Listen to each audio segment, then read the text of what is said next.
안녕하십니까. 심리다 LBC 소장 임철웅입니다. 피해게임2 얘기 계속 해보죠. 기억을 더듬어 가면서 풀어가 보자고요. 자, 정글입니다. 야생이에요. 야생에 누가 있죠?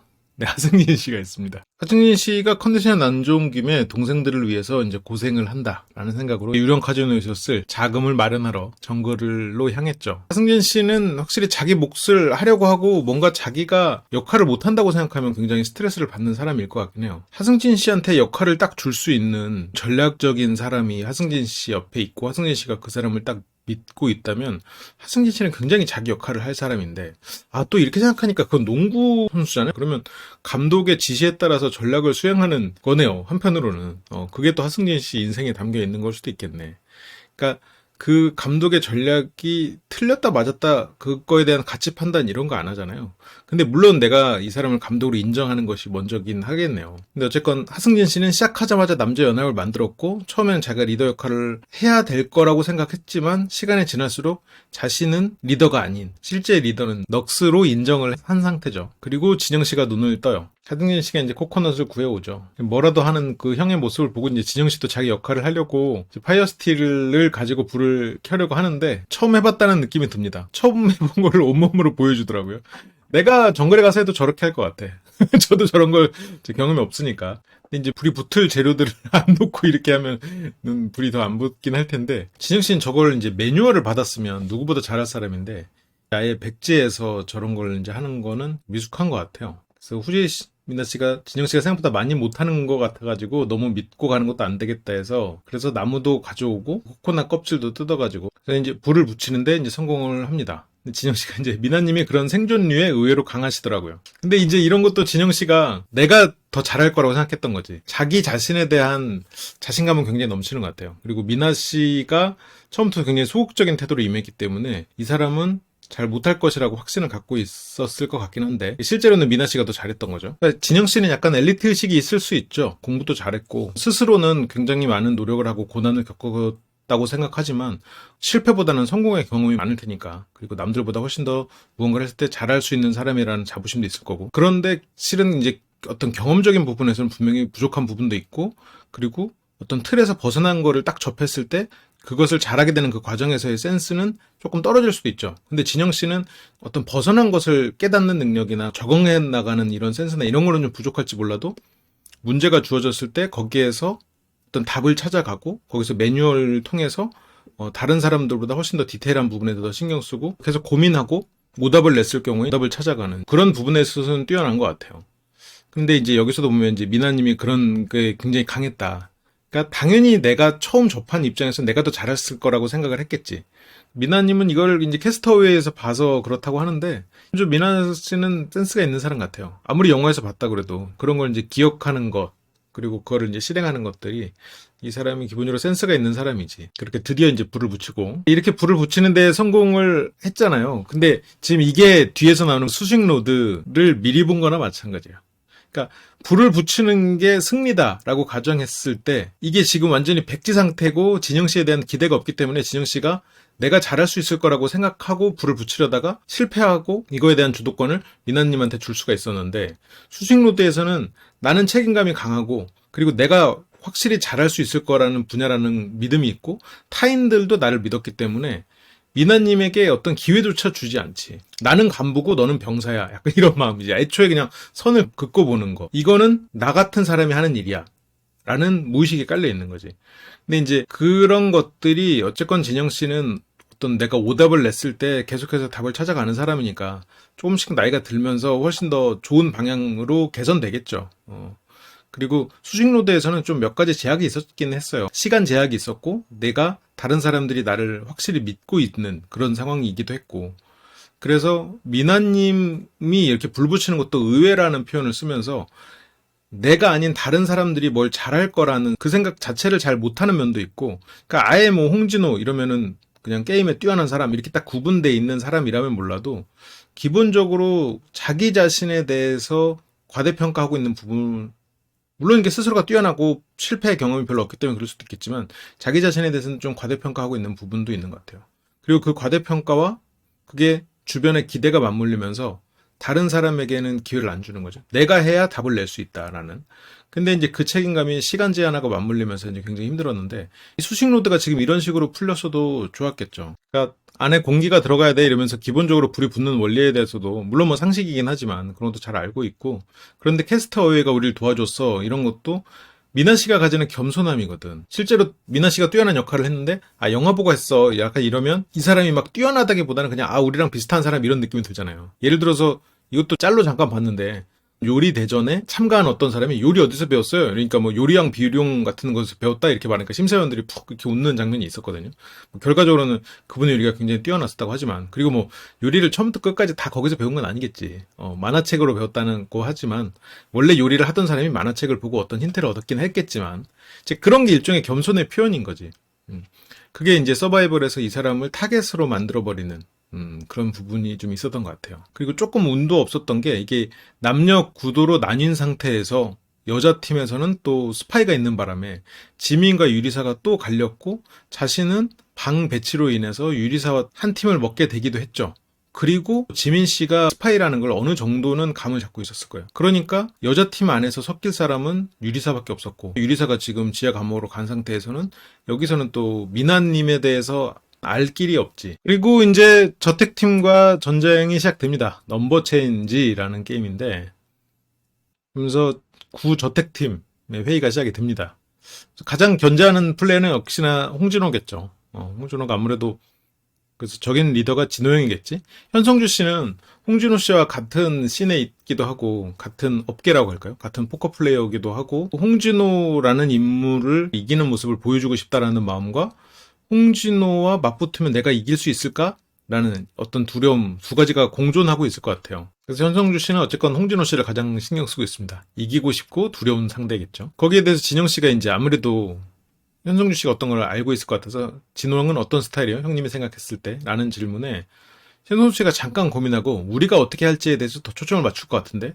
그래서 그 사람은 어떤 스타일을 고수하는 게 아니라 우리에 맞춰서 우리의 허를 찌르거나 우리의 약점을 공략할 사람이다라는 거죠. 홍진호 씨는 역시나 그 폭풍 저그 초반에 승점을 가져오자라는 생각으로 게임에 임하고 있어요. 근데 홍진호의 스타일 자체가 이제 초반에 승점을 빨리 획득해서 심리적으로 유리한 고지를 점령하는 것, 그게 약간 홍진호 씨의 스타일이죠. 근데 여기서 넉스 씨의 전략은 그냥 처음하고 끝은 무의미한 거, 제일 처음에 그냥 낮은 수를 다 던져버려서 쟤네 포인트 주는 대신에 표를 깎아버리고. 그러니까 이 게임 자체가 어떻게 돼 있냐면, 내가 높은 수로 이기면 어쨌건 높은 수로 이긴 하나는 버리고 하나는 상대를 줘야 돼요. 그러니까 내가 높은 수로 이기면 승리한 것 자체는 좋지만 그만큼 내가 가진 자원이 떨어져 가는 거거든요. 내가 가진 자산의 배합이 안 좋아지는 거거든요. 계속 패배하더라도 내가 높은 수를 계속 가지고 있으면 나중에는 어떻게든 이기는 확률이 높아지는 거고.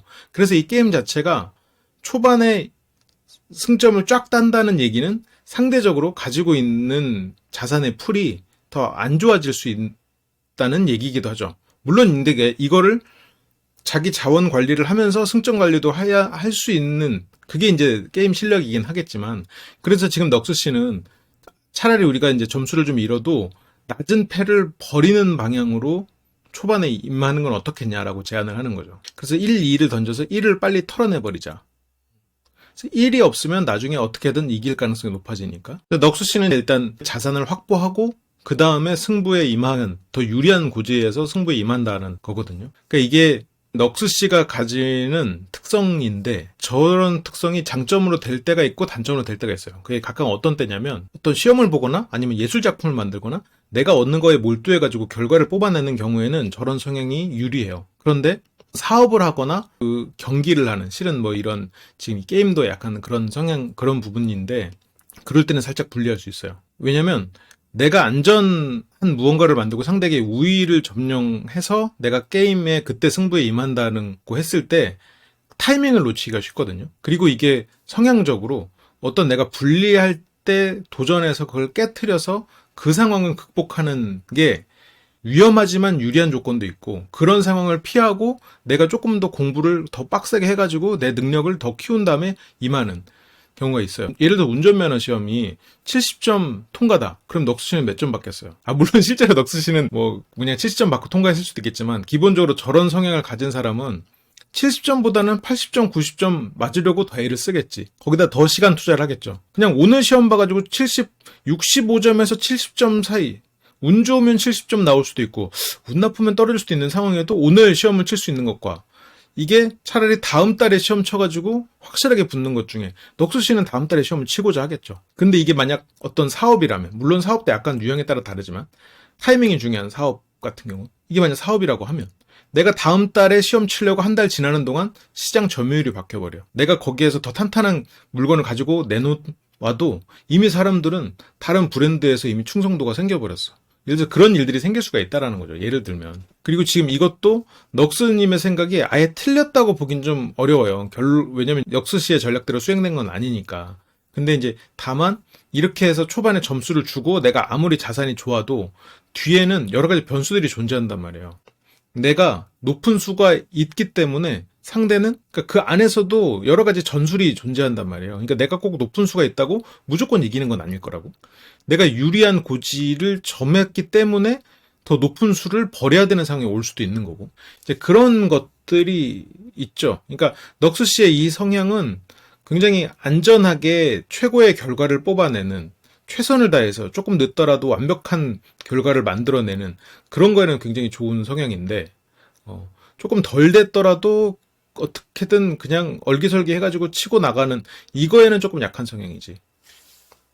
그러니까 넉수 씨가 굵은 외모에 강한 모습을 딱 가지고 있다 보니까 굉장히 공격적인 플레이어 같이 보이잖아요. 그리고 넉스 씨의 어떤 행동에 대한 것도 굉장히 공격적인 것처럼 보이는데 실제로 넉스 씨의 성격은 그런 공격적인 그런 본성을 가진 사람은 아닌 것 같아요. 이렇게 막 태도나 이렇게 막 넉스 씨가 그 댄서죠. 그래서 내가 완벽한 춤을 가지고 뭐 상대와 경쟁을 할 수는 있어도 그 경쟁 그 자체를 즐기는 사람이라기보다는 내가 어떤 완벽한 걸 뭔가를 만들어내고 싶어하는 쪽에 더 가까운 성향을 가진 사람이 아닐까 싶어요. 그리고 그게 어떤 팀으로 움직인다면 또 팀에 대한 책임감도 꽤 있는 사람이고, 그리고 내가 감정적으로 얽히면 그거에 대한 책임을 또 지려고 하고, 그런 장점이 있는 사람이죠. 그러니까 외모랑은 다르게 안전지향적인 면이 있는 것 같다. 그러니까 이게 뭐라 그래요? 갯모애라고 하나요? 겉으로 봤을 때 되게 세 보이는데 알고 보면 약간 귀여운 면도 있고 약간 그런 게 있잖아요.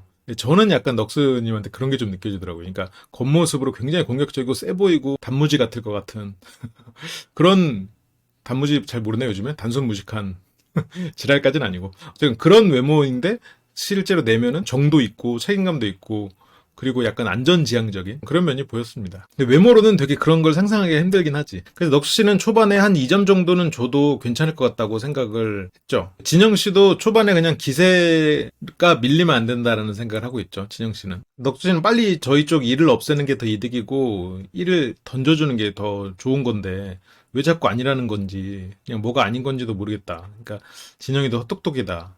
이게 아마 게임 결과가 어느 정도 나오고 나서 한 인터뷰 같긴 한데 이거는 진영 씨가 너무 넉스 씨나 다른 사람의 의견을 수렴하지 않았다라는 게 문제일 것 같긴 해요. 넉스 씨의 전략도 틀렸다고 생각하진 않거든요. 그것도 충분히 잘만 되면 얼마든지 가능성 있고 게임이 뒤로 갈수록 더 유리하게 이끌어갈 수 있는, 더 유리한 경우의 수가 많이 나오는 그런 전략일 수 있었는데 진영 씨는 너무 그거에 대해서 내가 생각한 게 더 맞다라고 생각하고 그걸 이제 밀어붙이니까. 그러니까 진영 씨는 굉장히 팀플레이에는 맞는 사람은 아니지. 그리고 자기 자신에 대해서 약간 그 자의식 과잉도 있고, 근데 이제 그만큼 또 계속해서 자기가 부족한 부분에서 오답 노트를 쓰고 그거에 대해서 계속해서 개선하려고 하니까 나아지는 사람이니까 그런 부분이 진영 씨의 장점이긴 한데, 이렇게 뭔가 사람들과 어울리면서 다른 사람의 의견을 수렴하고 그걸 토대로 더 좋은 전략을 만들어 나가는 능력은 좀 약한 것 같아요. 그러니까 여기서도 이제 벌써 불만이 생기죠. 진영 씨의 전략이 있고, 이제 넉수 씨는 너무 자기 의견이 무시당하니까 이제 고개를 숙입니다. 스트레스를 받는 거죠. 초반에 세팅을 해놓고 후반에 유리하게 가자라는 게 이제 넉스 씨의 생각이고, 그러면서 이제 편하게 해라고 하면서 이제 그 의견을 따르죠. 그냥 결국 본인들이 더 주도적으로 게임을 하고 싶어 하는 것 같아서 이제 그렇게 하라고 했죠. 그러니까 진영 씨는 혼자 해야 돼요. 혼자 하는 게임을 해야 되고 게임을 잘 만나야 되는데, 이게 이제 이렇게 여럿이 의견을 조율하는 상황에서 지금 넉스 씨는 리더 역할임에도 불구하고 여기에서 조율이나 이런 부분에서 좀 약하지. 근데 이렇게 약하게 된 이유는 살짝 좀 감정적인 대처도 있었어요. 그리고 암묵적인 리더지만 모두가 넉스 씨를 완벽히 리더다라고 또 인정한 건 또 아니니까. 약간 넉스 씨 입장에서 좀 힘든 부분이 있었을 것 같아요. 일단 1라운드는 그렇게 하라고 했다. 그러니까 이게 그 조직원들의 의견을 들어주고 그들의 인파워먼트를 살려주는 면에서는 홍진호나 넉스가 상당히 유사한 것 같지만 두 사람은 환경적으로는 좀 어떤 차이가 있냐면 일단 홍진호는 그냥 넘사벽 리더예요. 넉스는 여러모로 리더의 기질을 가지고 있고 리더의 역할을 수행하지만 가장 형도 아니고 그렇다고 이 사람의 능력이 완전히 검증된 것도 아닌 그런 상황이란 말이죠. 그러다 보니까 넉스가 이 조직원들에 대한 완벽한 인정을 받고 있지는 못해요. 그런 부분에 있어서 확실히 불리한 면이 있죠, 넉스 씨가. 그리고 또 하나 이제 차이는 홍진호라는 인물은 예를 들어 서출구 씨가 뭐 수식로드를 짜고 뭘 하든 내가 실수를 하면 뒤에 홍진호가 있다 이런 생각을 한단 말이에요. 그런데 이진영 씨는 자기가 이걸 혼자 뭔가를 했을 때 내가 이걸 틀리면 뒤에 아무도 없다. 그러다 보니까 더 가중된 책임감을 갖게 되죠. 그리고 기본적으로 진영 씨는 내가 가장 잘할 거다라는 생각을 갖고 있기 때문에 이걸 남한테 공유하는 것, 그리고 남에게 내가 하려는 거를 도움을 받는 것, 이거 자체를 잘 못하는 사람이긴 하죠. 그러다 보니까 이제 이쪽 넉스 팀은 여러모로 좀 넉스 씨가 끌고 가는 데 있어서 여러 가지 이제 암초들이 많았던 건 사실이죠. 그러니까 어쨌건 진영 씨를 컨트롤 못해서라기보다는 진영 씨의 능력을 가장 높게 뽑아줄 수 있는 건 진영 씨가 혼자 하게 내비두는 거예요. 그걸 아면 넉스 씨도 알았을 거예요. 그런데 진영 씨가 혼자 하는 것이 생각만큼 그렇게 엄청나게 뛰어난 상황은 아니었다는 거죠. 좀 더 여유 있고 문제에 대해서 계속 생각하고 한번 틀려보고 채점도 해보고 다시 풀어보고 이러다 보면 이 사람이 누구보다 잘할 사람이겠죠. 그런데 그런 시간이 안 주어져 있고 막 빠르게 어떤 답을 찾아내야 되고 아니면 심리를 생각해가지고 답을 내야 되고 이제 그런 상황이면 뭐 여기에서 그렇게 유리한 상황은 아니죠. 근데 넉스 씨도 그걸 알긴 알았을 거예요.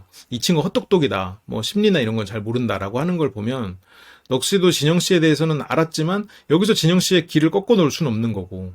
그리고 넉스 씨가 또 막 야 아니야. 같이 이거 해야지 이렇게 또 막 밀고 가는 스타일도 아니고. 그래서 이제 어쨌건 넉스 씨는 한 발 물러섭니다. 유리사 씨가 저택에 있던 분을 평가할 때 보통 이제 어느 기준까지는 굉장히 논리적이신 것 같은데 어느 기준을 넘어가는 순간 좀 감정이 되게 앞서는 분들이라는 걸 이제 알았고 그건 그런 것 같아요. 이 유리사 씨의 판단대로 저택에 있었던 분 처음에 파이에 대해서 견제를 했던 그런 부분들이라던가 그리고 남녀 갈등으로 시작했던 것들 이제 그런 것들이 감정적인 영역이 좀 있었죠.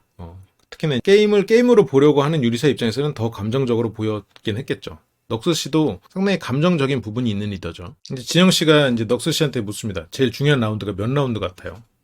넉스 씨가 나는 중간 5라운드부터 엄청 중요해질 것 같다. 진영 씨가 이제 저는 1라운드가 리스크 테이킹 전략으로 갈 거면 중요한 라운드라고 생각한다. 근데 여기서 이제 진영 씨의 화법은 선생님 화법이지.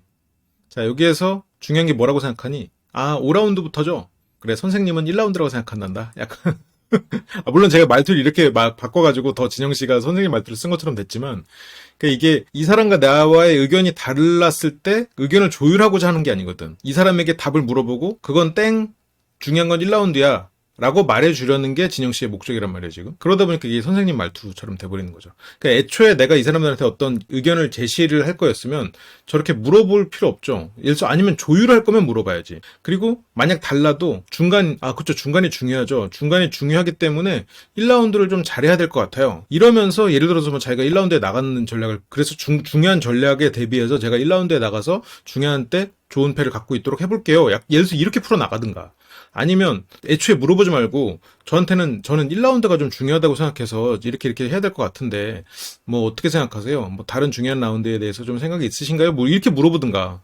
처음부터 어떤 것 중요해요 물어보놓고 제가 생각할 때 1라운드예요. 아니에요. 1라운드 이렇게 돼버리면 아니에요라고는 안 했지만 이렇게 되면 이제 실은 어떤 친밀감을 쌓는 대화법은 아니지. 좀 속된 말로 건방져 보일 수밖에 없죠. 뭐 나이가 비슷해도 좀 그런 느낌을 불편함을 받지. 이런 것 때문에 이런 것들이 쌓이면. 그런데 이런 화법을 선호하는 사람도 있습니다. 내가 배우는 것 자체를 즐겨하고 남한테 낮춰진 입장 자체가 편한 사람들이 있긴 있어요. 그럼 진영 씨가 약간 자의식 과잉일 수 있는데 상당히 잘 판단하고 있죠. 저런 면이 좀 있죠. 저쪽에서 생각하는 브레인은 저일 가능성이 높아요. 물론 진영 씨에 대해서 고평가를 하고 있는 건 사실인데 손성주 씨가 어떻게 보면 이런 게임에서는 더 강자일 거라고 예측할 수 있지 않나라고 생각은 좀 드는데 어쨌건 진영 씨의 논리는 내가 어디까지 잘할지를 모르니까 저쪽 팀에서 나를 굉장히 고평가할 가능성이 높다. 그래서 그걸 한번 이용해보자라는 거죠. 그래서 승패에 관계없이 유리사님이 했던 거를 나도 한번 시도해보고 싶은 마음이 있었다. 어떤 심리싸움, 기세싸움. 근데 이런 거는 진영씨의 장점이에요. 유리사가 어떻게 보면 진영씨 입장에서는 굉장히 내가 가지지 못한 거를 가진 존재였거든요. 그래서 그 사람의 어떤 것을 내가 자꾸 배워보려고 하는 것, 그 사람이 찾은 답은 내 노트에는 오답 노트로 존재하는 거니까 저 사람 거를 한번 가지는, 근데 이런 것들이 상당히 진영씨가 가지는 큰 장점이죠. 그런 걸 통해서 자꾸 성장하려고 해보는 그런 시도들. 그래서 파이씨가 결론이 뭐야, 어떻게 하고 싶어. 리스키 테이킹 전략으로 하고 제가 1000라운드에 갈게요. 그러면 여기서도 굳이 1라운드가 제일 중요해요. 저들은 날 모르니까 나를 가장 고평가하고 있을 거예요. 내가 1라운드에 갈게요. 이렇게 안 해도 되지. 넉수씨가 예를 들어서 5라운드에 나갈게요 이랬으면, 그래 5라운드가 중요하니까 5라운드 배치를 누구 할지를 좀 고민해보고, 저는 상대팀에게 제가 잘 알려지지 않았으니 저에 대해서 어떤 평가가 이루어지지 않았을 거예요. 고평가를 하고 있을 수도 있고. 그래서 1라운드에 나가서 저 팀을 흔드는데 제가 나가는 게 가장 적합할 것 같아요. 예를 들어서 이렇게 말할 수도 있지. 결과는 똑같단 말이에요. 근데 여기에서 넋을 까버리고 자기를 높였단 말이에요. 별것도 아닌 거거든. 이런 게. 여기서 진영씨가 저렇게 말하는 게 무슨 의미겠어요. 근데 물론 지금 저렇게 굉장히 자기를 높이는 식으로 말을 함으로써 수식로드에서 더 강한 책임감을 얻었죠. 더 강한 믿음을 얻은 건 사실이지.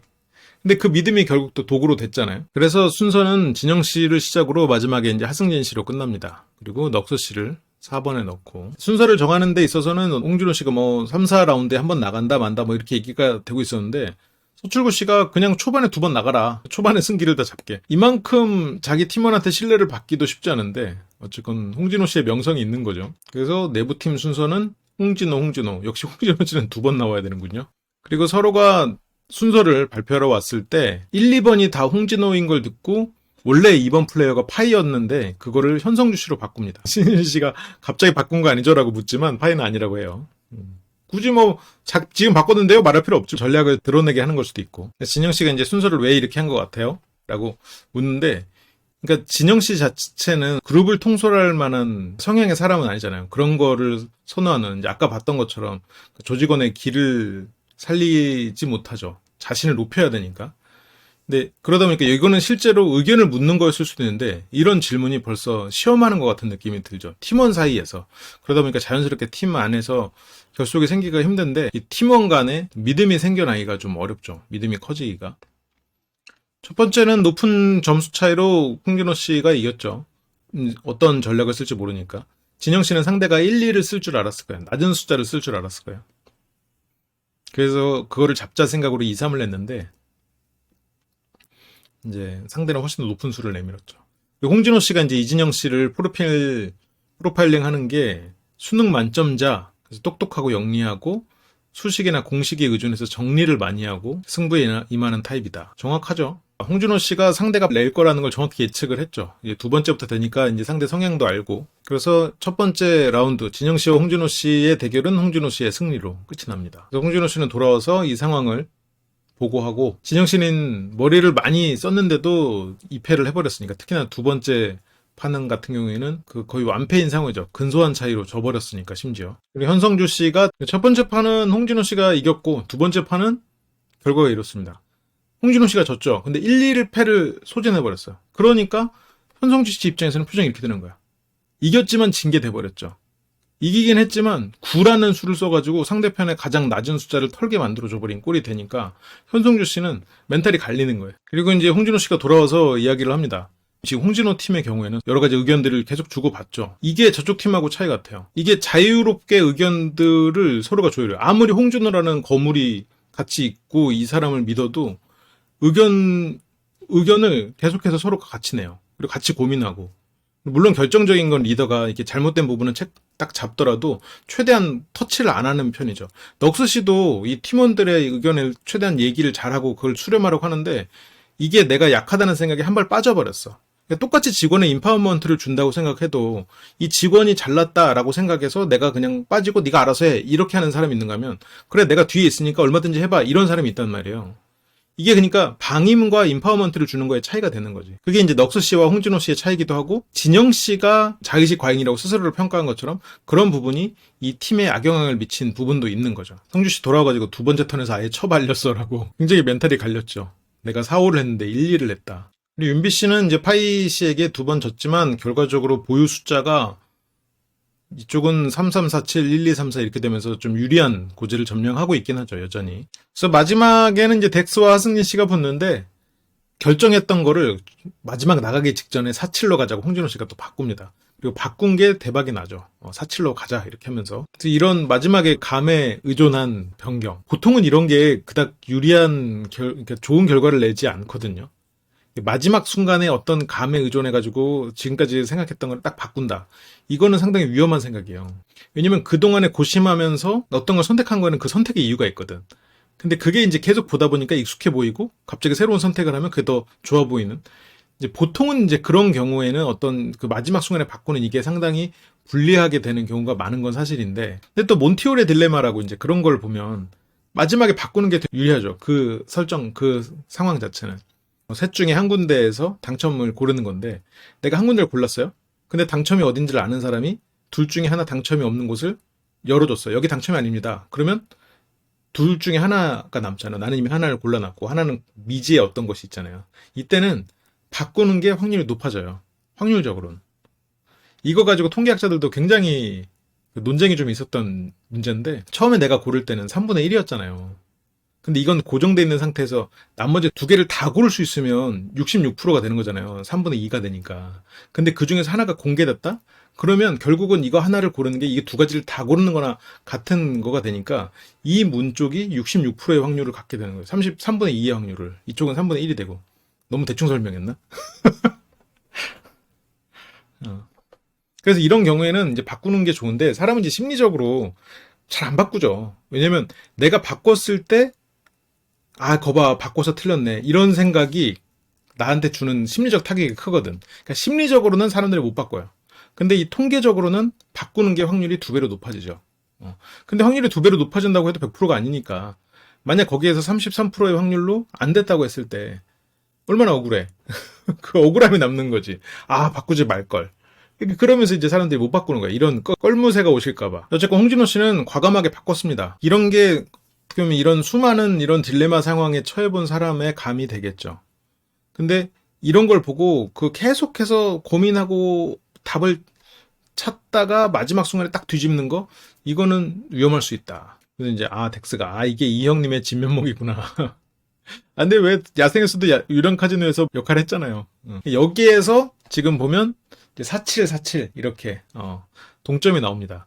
여기에서 동점이 나왔다는 건 덱스 쪽 패가 좋은 것만 남아서 무조건 이길 수밖에 없는 상황이 되거든요. 그러면서 이제 승리로 끝나는 거죠. 그렇게 하승진 씨는 이제 패배를 인정할 수밖에 없는 상황이 돼버립니다. 근데 여기에 대해서 이제 진영 씨가 얘기를 합니다. 오늘 게임 기어드로 치면 미나 누나가 탈락 후보가 되는 게 맞다고 본다. 이런 류의 게임과 잘 맞지 않는구나 싶은. 그러니까 이런 게 야생에서부터 이미 일어난 일이죠. 그러니까 처음에 그 불 붙이는 거를 게임으로 했다면 진영 씨가 자기가 계속 했겠죠? 그러다가 실패했겠지? 그리고 졌겠지? 그리고 여기서 지켜본 미나 씨한테 불이 안 붙은 거에 대해서 옆에서 지켜보기만 했으니까 당신이 책임지세요. 이런 거나 마찬가지가 된단 말이죠. 실제로 야생에서는 이게 게임도 아니고, 그리고 미나 씨한테 힘들기도 하니까 혼자 하기가, 미나 씨도 최대한 지켜보고 자기가 하려고 했겠지. 그러면서 능력을 발휘하게 된 건데, 어떤 면에서는 진영 씨가 이 팀을 아우르는 태도, 아까 넉스 씨와 대화하는 이런 걸 봐도 그 전체적인 의견을 수렴하거나 다른 사람에 대한 능력에 대한 존중, 이런 부분은 좀 확실히 약하죠. 그래서 미나 씨가 이런 류의 게임과 잘 맞는 게 아니라 팀에서 자기 목소리를 내는 그런 적극적으로 자기 목소리를 내야 되고 살아남아야 되는 그 게임에 어떻게 보면 잘 맞지 않을 수는 있겠죠. 근데 이런 류 게임 자체는 미나 씨는 자기 몫을 안 한 건 아니에요. 미나 씨는 자기 몫을 했지. 나가서 어쨌건 진영 씨는 거기서 2패를 그냥 하고 온 거고, 여기서 승진 씨가 미나 씨가 적극적으로 게임에 참여하지 못한 그런 거 있지만 지가 뭐라고 나서가지고 누구를 보내야 된다, 자기가 살려고 다른 사람 죽이려고 몰아가는 그런 느낌. 그러니까 여기서도 지금 선생님 모드거든. 아까 게임할 때도 선생님 모드, 여기서도 선생님으로서 이번에 우리 반 주반은 너야, 약간 이런 느낌. 이란 말이죠. 그러니까 약간 그 엘리트 의식이 있는 것 같아요. 이겼으면 좋았겠다 이런 얘기는 사실 의미가 없으니까 말하지 않을게요. 그러니까 미나 씨는 억울하죠. 미나 씨 입장에서는. 실은 이 전에도 연합에서 계속 고립돼 있는 상황이었고, 심지어 유리사랑만 연합이었는데, 여기서는 지금 유리사까지 갔으니까 본인이 목소리를 내기가 참 어려울 거고, 그리고 야생에서도 진영 씨를 경험하면서, 아, 이 사람은 조금 말이 앞서는 사람으로 지금 미나 씨는 생각하고 있을 가능성이 있고, 지금 여기에서도 진영 씨의 전략이 안 먹혔거든. 초반에 자기가 몰아치겠다 하는 것도 안 됐고, 그리고 미나 씨는 되게 황당한 거예요. 지금 사람이 이렇게 많고, 그러니까 이 진영 씨의 말도 굉장히 힘들게 하는 말이지만, 이 상황 자체가 미나 씨를 계속 힘들게 하는 상황이었단 말이에요. 나랑 연합이었던 유일한 사람 지금 감옥 가 있고, 나는 지금 혼자서 임한 거나 마찬가지인 상황이고, 이다 보니까 목소리를 세게 내기도 좀 어려운 상황이었고. 근데 여기서 왜 우냐고. 여기서 미나 씨가 왜 우는지는 진영 씨 빼고 다 알죠. 미나 씨가 이제, 아, 데스매치 다시 하는구나. 내가 능력이 없어 보니까 날 찍겠다고 하는 것 같은데 되게 슬펐다. 듣고 싶지가 않았고. 당연히 그렇죠. 진영 씨가 이제 미나 씨에 대한 평가를, 미나님이 저희랑 게임을 하는 동안 엄청 잘 따라오는 것처럼 보이진 않았어요. 그러니까 나를 따라와야 된다고 생각을 하고 있는 거죠. 내가 앞에서 끌어줘야 되고 이 사람들은 나를 따라와야 되는 존재. 실제로 진영 씨가 굉장히 잘하는 면도 있고 뛰어난 면도 있지만 자기가 뛰어나고 사람들을 이끌어야 된다는 기본적으로 그런 발상을 가지고 있는 사람 같아요. 근데 이제 진영 씨는 뾰족한 사람이잖아요. 모든 능력치가 다 육각형인 그런 사람은 아니란 말이에요. 그래서 팀에 대한 기여도는 미나님이 가장 낮은 게 맞다고 생각을 한다. 그래서 나는 포기는 안 했다. 나 유리사랑 붙겠구나라고 생각을 하거든요. 근데 그때 현성주 씨가 누나 게임 더 할래요? 라고 물어봐요. 누나 게임 더 할래요? 그래서 그런 생각 있다. 오늘 내가 너무 못했다. 라고 하면서 현성주 씨가 누나가 더 해라. 나는 내려갔다 오든지 내려가든지 하겠다. 그래서 나를 자책해서 내가 가고 싶다는 생각을 했다.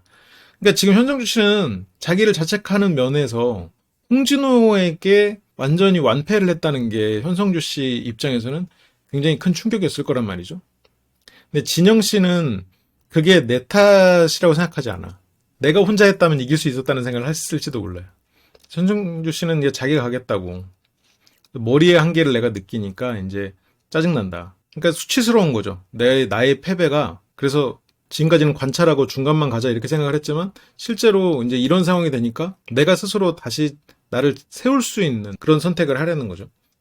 이 장면 자체는 약간 영화에서 각성하는 히어로 같은 모습이었어. 그냥 평범하게 살려고 했던 소심이 나서지 않으려고 했다가 어떤 순간에 탁 각성하면서 그런 좀 자기를 희생하면서 옳은 일을 나서는.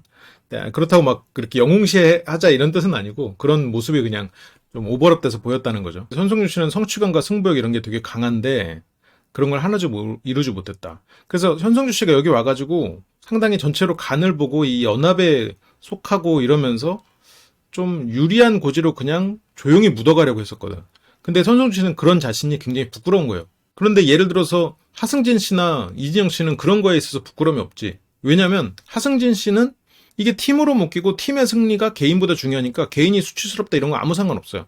어떻게든 유리한 상황을 만들더라도 팀이 이기면 돼. 그게 이제 하승진 씨의 그 팀의 승리, 이거에 익숙한 사람으로서의 사고방식이고, 진영 씨는 내가 살아남는 게 우선이지, 그래서 내가 살아남았다는 결과가 우선이지, 그 과정에 있어서는 그 살아남기 위한 수단인 뿐이에요. 그러니까 이런 거에 있어서 수치스럽지 않아. 결과에 있어서 내가 생존하면 돼. 그런 면에서 차이가 있죠. 넉스 씨는 수치스럽긴 해. 하지만 팀을 위해서는 내가 필요하대. 그러니까 내가 조금 수치스러운 부분이 있지만 그래도 팀이 원하는 걸로 가자라고 묻어가. 그게 좀 차이가 있죠. 진영 씨 이대로 집을 가고 싶다는 건지 아니면 데스매치 가서 유리사랑 뭐라도 해보고 싶다는 건지 잘 모르겠지만 여기서도 이게 진영 씨가 너무 답을 내리고 스스로가 판단한 걸로 말을 하는 그런 성향이 있는데, 그러니까 어떤 마음이야라고 물어봐도 되지 그냥. 성주형은 어떤 마음으로 가고 싶어요? 라고 물어보는 게 실은 더 맞는데 여기서 그냥 집에 가고 싶다는 건지 아니면 유리사랑 뭐라도 한번 해보고 싶다는 건지 모르겠어요. 자기가 이지선다를 내놓고 모르겠다고 하면 상대가 그중에서 골라야 되는 상황이 되잖아요. 이런 좀 화법을 조금 부드럽게 바꿀 수 있는 여지가 많을 것 같은데 이런 것 때문에 안 만들어도 되는 적을 자꾸 만드는 면은 있는 것 같아요. 그래서 여기에 계속 남아있을 자격이 있는 사람이라면 이 데스매치를 뚫고 올라오지 않을까 해서 스스로를 좀 증명하고 싶은 거지. 진영씨가 이제 형님이 만약 갔다고 해서 저는 못 이길 건 저는 없다고 봐요. 저 말도 실은 유리사를 상당히 인정하고 있는 말이죠. 이길 거라고 봐요가 아니라 못 이길 건 없다고 봐요. 형님이 가도 이길 가능성이 높다고 봐요. 이러면 이길 거 높다고 해서 긍정적으로 두 가지가 들었는데 못 이길, 없다 이렇게 해서 벌써 부정적인 단어가 두 가지가 들어가게 배치를 하는 이런 부분에 있어서 진영 씨의 마음속에서는 현성주 씨보다 유리사를 더 인정하고 있는 부분이 있죠. 진영 씨를 응원하려고는 하고 있지만 현정 씨가 알 수 없지 뭐 라고. 그러면 현성주 씨가 데스매치 상대로 뽑히게 됩니다. 근데 이제 미나가 가면 100% 유리사한테 진다. 아니 너무 약한 캐릭터로 다들 평가하고 있네. 물론 이 뒤에서 현성주 씨를 이제 미나 씨가 이기잖아요. 근데 물론 지하 감옥 빨도 있어. 지하 감옥에 있다가 데스매치를 하면은 평상시의 능력을 발휘하긴 힘들 거라고 생각 드는데, 그래도 어쨌건 미나 씨가 손성주 씨도 이겼는데 너무 저런 지능캐 브레인 이렇게 딱 나눠서 보는 것 같아요. 그렇게 현성주 씨는 데스매치를 하러 가죠. 데스매치에서 승리해서 살아가게 되면 지하 감옥 생활을 이어가게 돼. 아니 승리하면 뭔가 좋은 조건이 돼야 되는 거 아니야? 이게 진 사람은 그러면 어느 시점까지는 계속 지하 감옥에, 이겨도 계속 지하 감옥에 있는 거지. 이겨도 못 나가잖아. 차라리 지면은 게임에서 나가더라도 호텔에서 좀 편하게 지낼 수 있는 거 아니에요? 저기서 하루도 아니고 그 며칠을 사는 거는 이건 진짜 말도 안 돼. 이 데스매치에서 결과적으로는 현성주 씨가 승리를 하는데 유리사 씨 같은 경우는 어쨌건 심리전이나 이런 부분에서는 조금 취약한 부분이 있으니까 그래서 상당히 부담스러운 상대였다. 유리사는 자기가 게임 룰 숙지도 빨리 했고 현성주 씨는 게임 룰 이해하는데 시간이 오래 걸리는 거를 봤대요. 그게 이제 화면에 드러나지는 않았는데 그래서 나를 초보자로 생각하고 만만하게 생각하고 플레이를 할 거다. 그러니까 이게 어쨌건 결국은 심리전이죠. 그러니까 내가 어떤 문제를 파악하는데 느려도 그 문제를 훨씬 더 노련하게 풀어나갈 수 있단 말이에요. 그러니까 우리가 이제 그런 일들이 있어요. 그러니까 예를 들어서 어떤 기술적으로 내가 뛰어날 때, 특히나 이제 나이가 많은 그런 상사, 뭐 CEO, 뭐 회장님, 그런 분들이 핸드폰으로 문자 하나 보내는 것도 힘들어요. 핸드폰으로 뭐 결제하는 것도 힘들어요. 그래서 그 사람을 무시해버린단 말이에요. 그 사람의 어떤 의사결정이나 판단을. 그건 굉장히 바보 같은 생각이야. 기술적으로 습득하는 게 느려도 이 사람이 그 안에서 찾아내는 그런 통찰이나 이런 거는 굉장히 날카로울 수 있거든. 물론 유리사와 현성주 씨가 그런 갭 차이가 있는 나이대는 아니지만 그래서 이 사람이 어떤 부분에서 룰 숙지가 느리다 아니면 이해가 느리다 그거는 그 사람을 만만하게 볼 조건은 아니지. 유리사의 여유로운 모습을 보고 이제 현성주 씨는 여유로워 보이네. 내가 여유롭게 상대할 수 있는 상대는 아닌데 여유로워하는 걸 보고 이제 네가 질 거다. 그러니까 항상 긴장해 있어야지. 그러니까 조급함은 버리더라도 그 긴장을 늦춰서는 안 된단 말이에요. 어떤 승부 상황에서는 항상 최선을 다한다는 생각으로 스스로를 좀 몰아붙이는 부분도 있어야 되겠지. 어쨌든 이건 승부니까. 근데 이제 현성주 씨는 그렇지 않고 있는 유리사를 보고 내가 이길 것 같다는 생각을 하게 한 거죠. 그리고 유리사 씨가 어떤 티를 내는 것에 대해서도 그런 티를 내는 것 자체가 손해다. 왜냐면 그거 티가 내는 것 자체가 어떤 의도가 있는 거니까. 그러니까 저런 것들이 심리전의 영역으로 들어가는 거죠. 유리사 씨도 여기에 대해서 이제 패배를 하고 현성주 씨가 룰 숙지가 안 됐다고 말해서 되게 안일하게 생각했다. 그러면 안 됐던 건데. 그러면서 결과적으로 현성주 씨는 데스매치에 이기고 지하감으로 갑니다. 그래서 유리사 씨가 여기에 대해서도 처음에는 게임을 즐기자는 생각으로 나왔고 근데 이제 어쩔 수 없이 경쟁을 해야 했다. 유리사 씨는 막 어떤 경쟁을 하는 것도 그냥 게임의 일환으로 경쟁도 했다가 뭐 다음 판에 또 다르게 경쟁했다가 그런 개념으로 생각하고 나왔을 거예요. 같이 방탈출 게임 하다가 뭐 보드게임도 하다가 약간 이런 퍼즐도 같이 풀고 거기에서는 상당히 능력도 있고 그걸 즐기는 사람. 그래서 이걸 거대한 방탈출 게임이라고도 생각하고 좀 거대한 보드게임을 함께 하는 이제 그런 정도로 생각했는데 여기에서는 막 온갖 정치질이 난무하니까 유리사는 이 어쩔 수 없이 이렇게 이런 거에 처하는 게 굉장히 괴로웠을 거예요. 그러니까 더 컨셉을 그렇게 잡았을 거고 차가운 사람 뭐 이런 사람들이랑 싸우고 이간질하고 막 이런 게 유리사는 굉장히 못하는 사람이란 말이야 기본적으로. 근데 되게 막 이런 협박과 맞물리면서 유리사가 그런 거에 대해서 강자처럼 이렇게 묘사가 되는데 실제로 유리사는 그런 사람이 아니죠. 가능하면 다른 사람과 경쟁을 피하고 굳이 뭐 다른 사람과 논쟁을 하려고 하지 않고 오히려 그런 쪽의 사람이란 말이에요. 그래서 이런 협박을 하면서 유리사가 자기 인생에도 아마 처음 해보는 일이었을 거예요. 저런 거에. 그래서 아쉬운 게 이제 이것저것 탐험하는 일을 할 수 없다. 그게 아쉽다. 그리고 재밌었다. 그렇게 이제 유리사 씨가 떠나갑니다. 이번 피해 게임 흐름이나 이런 캐릭터들이 상당히 인상적이에요. 유리사 씨도 인상적이고 현성주도 인상적이고 오늘 앞부분에서 많이 말했던 넉스 씨나 하나하나 다 어딘가에서 주인공을 맡아도 좋을 만한 인물들로 잘 배치를 한 것 같아요. 근데 의외의 흐름들이 상당히 또 아쉬움이 있죠. 또 아쉬운 그런 부분들이 이 사람이 이렇게 배치됐다면 게임이 이 사람과 이 사람이 만날 때 게임이 이 게임이 아니라 다른 게임이었다면 그런 생각들이 들 때가 있죠. 근데 이제 유리사 씨가 유리한 게임은 그 비율이 그렇게 많지는 않았을 수는 있겠다라는 생각이 좀 듭니다. 그래서 이제 진영 씨는 유리사를 미스테리한 사람 그리고 넉스 씨는 초반 보스였다. 넉스 씨는 유리사를 인정하는 면이 있는 거죠. 그리고 성주가 스스로를 증명해냈다. 미나 씨는 여러모로 마음이 무겁죠. 나 대신 간 성주가 이기길 바라는 마음도 있었고, 그래도 나와 한 방을 썼고 연합인 유리사가 이기길 바라는 마음도 있었고, 그런 복잡한 마음이었을 거예요. 그리고 성주 씨는 감옥에 와서 육체적으로는 굉장히 힘들지만 심적으로 만족하지 못하는 그런 상황들. 하지만 이거 내가 스스로 승부를 선택했고 그 승부에서 이겼다. 이것이 어떻게 멘탈이 무너지는, 그리고 어떤 그 현실에서 도망가는 자신을 다시 끄집어냈겠지. 이런 것들이 성주 씨를 성장시키는 것 같아요. 지금까지 성주 씨를 성장시킨 하나의 원동력이 됐을 수도 있고. 그리고 성주 씨가 기본적으로 어떤 관찰하고 약간 주저하고 뭔가 행동에 있어서 어떤 세팅을 하고 전체를 좀 보면서 한 발 물러서 있는 좀 그런 면이 있잖아요. 성격적으로는.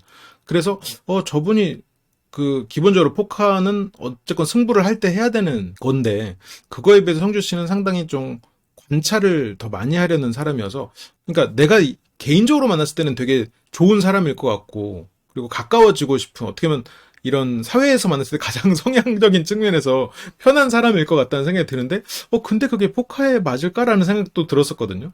근데 확실히 이 사람은 어쨌건 승부를 할 땐 또 던지는 사람인가, 승부를 할 때 하는 사람, 그리고 어떤 승부욕이 있구나, 자기 자기 선택에 대해서 책임을 지는 면이 있구나. 이제 그런 면에서, 역시 이런 생각이 좀 들었습니다. 결과적으로 뭐, 이 다음에 데스매치에서 패하긴 하지만, 승패가 중요한 게 아니죠. 이 사람의 선택이 중요한 거지. 이 사람이 어떤 선택을 해서 자기가 스스로 수치스러운 일을 스스로가 어떻게 다시 자부심으로 끌어냈는가. 이런 것들이 중요하죠. 그래서 저는 개인적으로 굉장히 멋있게 봤습니다. 그렇게 또 피해게임, 밤이 됐습니다. 다음 얘기부터는 다음 시간에 더 계속해서 이어가 보도록 하죠. 흥미롭게 봐주셨길 바라고, 최대한 잘 기억을 떠올려 가면서 분석을 계속 이어가 보도록 하겠습니다. 시청해주셔서 감사하고, 저는 그럼 다음 시간에 돌아오겠습니다. 감사합니다.